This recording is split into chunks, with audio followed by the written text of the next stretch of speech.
Happy ছট পূজা সবাইকে। আবার এসে গেছে একটি নতুন ব্লগ নিয়ে। দেখুন ছট পুজোতে সবাই কত সুন্দর আনন্দ করছে। এ দেখুন সবাই পুজো করছে। এই যে আমাদের এখানে পাড়ার ছট পুজো হচ্ছে, প্রতিটা পাড়াতেই এখানে এসে আমাদের ছট পুজো করে। এটা হলো আমাদের পাড়ার পুকুর। এখানে দেখুন কত সুন্দর সবাই ছট পুজোর সরঞ্জাম করেছে। এই দেখুন কত সুন্দর করে গেটটাকে সাজিয়েছে। তারপরে দেখুন আমার ভাইজিটাকে, এই দেখুন ভাইজিকে নিয়ে এসেছি ছট পুজো দেখতে। ও কোনোদিন ছট পুজো দেখিনি, প্রথমবার ওকে ছট পুজো দেখাতে নিয়ে এলাম।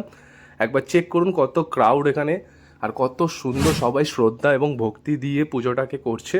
আমার তো দেখেই মন ভরে গেল ছট পুজোটা দেখে। আমি প্রতি বছরই আসি, আমি গঙ্গায়ও যাই এবং এখানেও এসেছি। এটা হলো আমাদের পাড়ার ছট পুজো। এই দেখুন কতটা ভিড় এখানে, জাতি ধর্ম নির্বিশেষে সবাই কত সুন্দর মিলে জুলে পুজোটাকে উপভোগ করছে।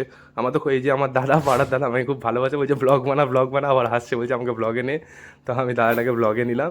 খুবই ভালো, আমাকে খুব সাপোর্ট করে। এই দেখুন আরেকটি দাদা এবং তার মেয়েকে নিয়ে দাঁড়িয়ে রয়েছে।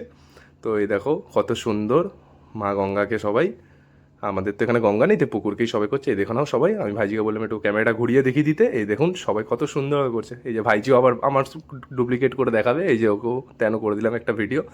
দেখো সবাই, এই লাস্টে আমার কটা ফটো আমার বন্ধুদের সাথে, আমার অনেক ছোটোবেলার